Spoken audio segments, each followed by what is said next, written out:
This week on Most Craved. The Oscars are this weekend, and we've got our predictions. Hooray for Hollywood! Wow. Thank you.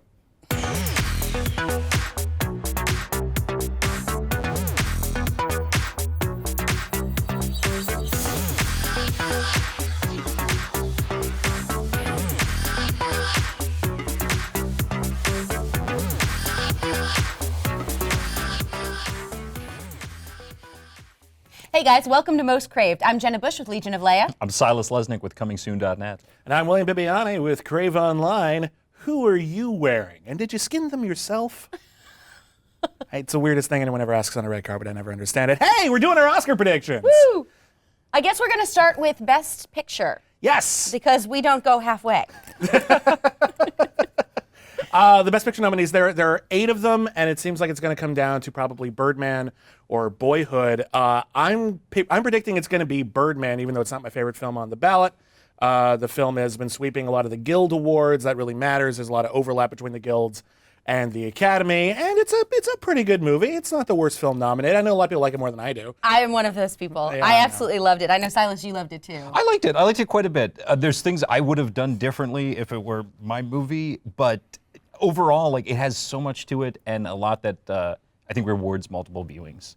I think so too. The camera work in this was incredible. And you know, as a fan of Batman and a fan of Michael Keaton's Batman, so meta. There's a very meta. There's just this sort of cloud around it, and even like Emma Stone and Edward Norton as like a former like Incredible Hulk. There's a lot of weird stuff that I can't even put my finger on exactly what is intentional and what is coincidence, and I think that's really beautiful. Well, you heard how it was originally going to end. It was originally supposed to end with, like, it goes into Johnny Depp in Michael Keaton's dressing room, you know, lamenting Jack Sparrow. Like, that was originally it, and they decided that was stupid and that's not going to work. I thought it would have been funny. So we're all agreeing that we think Birdman's going to win Best Picture? Or? I mean, I'll say again, I hate the Oscars, and I'm terrible at guessing these things. I'm going to just stick up for what I want to win. Okay. Which, of the ones chosen, Grand Budapest Hotel is probably my favorite. Oh, I love that movie. I don't think it'll win, but I absolutely loved it. I think that was one of my favorites of the year. Yeah, my favorite of the year was Whiplash, which is actually nominated, which is really, really cool. Also love Whiplash. I'd be happy if Whiplash or Selma won. Those were like in my top 3 each, but anyway, But we got to move on. So Best Director, this often overlaps with Best Picture, but when there's multiple films that seem like front runners, sometimes they switch up. I'm actually going to predict that the Academy's going to reward Richard Linklater in this category for Boyhood. When you look at the effort that went into directing that film, keeping the creative vision together over 12 years, I can't imagine them giving it to anyone else, although if it went to Alejandro Iñárritu, I wouldn't be surprised. Yeah, I agree with that. I mean, I think Birdman will win Best Picture, but I definitely think that this is something that the Academy can't overlook. This is a project that's never been done before. I kind of think it's going to be Linklater. Yeah. I agree with both of those, and I'd be happy if either of them won. I once again, Grand Budapest Hotel, Wes Anderson is up for Best Director. I'd love to see him take home an Oscar, but I think one of the things about Grand Budapest Hotel, though, is that it's funny. And you know, funny doesn't always go over well. Birdman's funny. It is Birdman's funny, but it's got a lot of pathos. It's got a lot of misery behind it. So does Grand Budapest Hotel. It does. But it doesn't wallow the way that Birdman does. I don't know if that makes sense. Yeah, there's just a lightness about Grand Budapest, which is one of the reasons I love it. Which is why it could be one of those dark horse candidates of if the votes are split enough, say between Birdman and Whiplash or whatever. That might be one that somebody looks back on, because I haven't talked to anyone that didn't really like Grand Budapest Hotel. I think it's going to win a lot of the technical awards and maybe one other award that we're going to talk about in maybe. a second. Definitely costumes.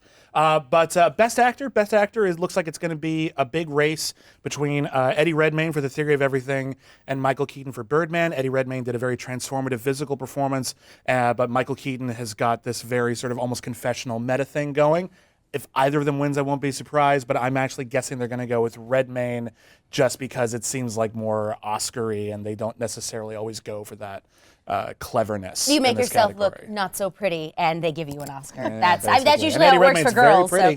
I'd like to see Michael Keaton win just because of all those people. I bet Michael Keaton's speech is going to be the most amazing. That's not why you should win an Academy Award. I know that's how it often happens, but that's not why you should. It's also like there's a sense a lot of the times with the Oscars that it's going to somebody that it's really rewarding their whole body of work rather than a specific film. And Michael Keaton is an older actor who has this history. That being said, he's doing the McDonald's biopic, and hope that goes into awards if he misses this time. Yeah. So you guys are picking Michael Keaton as your prediction? Michael Keaton, though, I think Eddie Redmayne could take it. And I did not like The Theory of Everything. I think it's a very bland, Instagram-looking movie where there is no conflict. And though his performance was wonderful, like for me, I just think I need to see the whole film. I need to see it as a whole and then the performance inside that. So I would definitely go with Michael Keaton. Okay. All right. Best Actress. Julianne Moore appears to be the odds-on front-runner here. She's an actress who's been nominated many times, never won.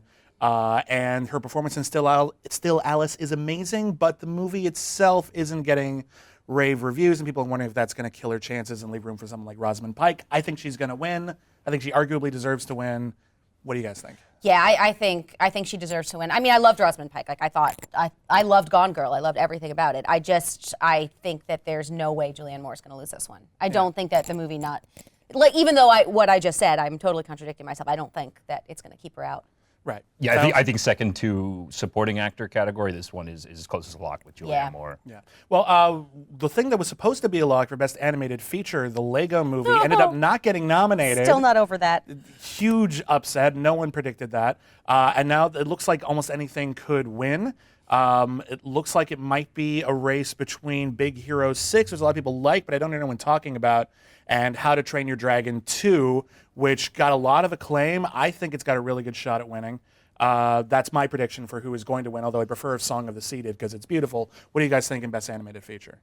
I definitely think How to Train Your Dragon is going to win. I mean, I loved Big Hero 6 too. I loved that because of the way it portrayed women in science, but then that's my personal thing. Science! But I also love dragons. No, I think it was just such a beautiful movie, and I know Song of the Sea was also beautiful, but I really think it's going to be How to Train Your Dragon. I'm going to say Box Trolls because everything Leica does just has this magic to it. It does. It's an incredible looking film. I would love to see it win Best Picture. And they've been snubbed twice before for Coraline and Paranorman, and this might be a good chance to give them that. Okay.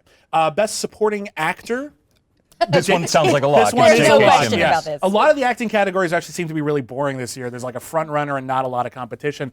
J.K. Simmons looks like he's going to win this for a really incredible performance in Whiplash. Holy crap. He nailed it. He absolutely nailed it. I will say one of my favorite supporting actors that isn't nominated is Josh Brolin in Inherent Vice. Is Yeah, so good. I'm so bummed that Robert Duvall got nominated and not Josh Brolin. Yeah. Well, that's one of those ones where it's rewarding the whole history of his Right. work, and good for him. I mean, like just not a great performance in that movie. I don't know. And he's not going to win anyway because Yeah, it's going to be gonna J.K. Simmons. And Best Supporting Actress, another one that seems like a lock, Patricia Arquette. Mm-hmm. Some people even argue that she should be nominated for Best Actress, but she gives an incredible performance in Boyhood, and I really don't see any of the other nominees taking this away from her. What do you guys think? totally agree, Yeah. and that's the category that, like, of them all, I'd like to see Boyhood excel at the most. Absolutely. Yeah. Yeah, she was phenomenal. She was phenomenal. Okay, who do you guys think should win the Oscars? Who do you think will win the Oscars? Tweet us at Most Craved. Leave us in a comment underneath this very video. And we'll see you next week with more stuff.